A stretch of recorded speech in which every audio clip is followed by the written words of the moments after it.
His sheets were coated in fentanyl. You could have sentenced her to 30 years. You sentenced her to only 4 years.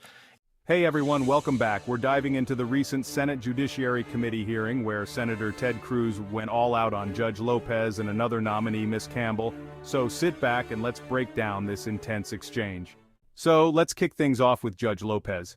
Senator Cruz didn't hold back, calling out Judge Lopez for what he describes as egregiously light sentences in some pretty serious cases.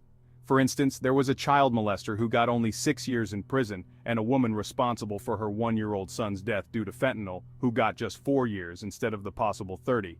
Ted Cruz argues that this is a troubling pattern. Now, Ted Cruz believes there's a reason Democrats scheduled Judge Lopez on this panel.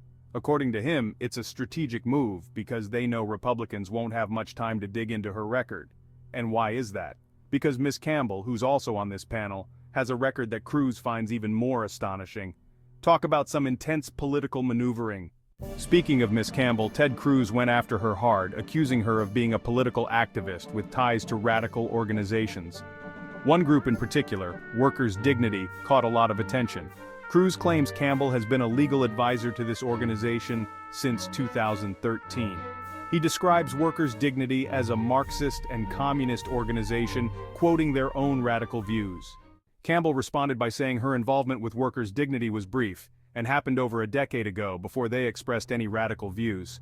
She emphasized she hasn't been affiliated with them in many years. Ted Cruz, however, pointed out that her current legal bio still lists her as an advisor. Quite the contradiction, right? And what's more, Ted Cruz mentioned that this group also called for abolishing ICE, prisons, and the police in 2020. That's a lot to unpack. Ted Cruz didn't stop there.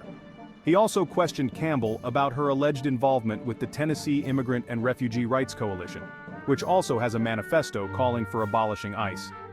Although Campbell denied any knowledge or involvement, Ted Cruz pointed out that her name was explicitly thanked in their manifesto. It's like a political thriller unfolding right before our eyes. Wow, what a session that was!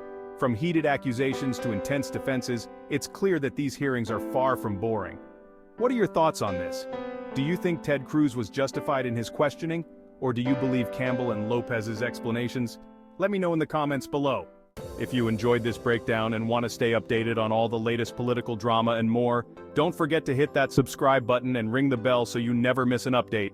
Thanks for watching, and I'll see you next time.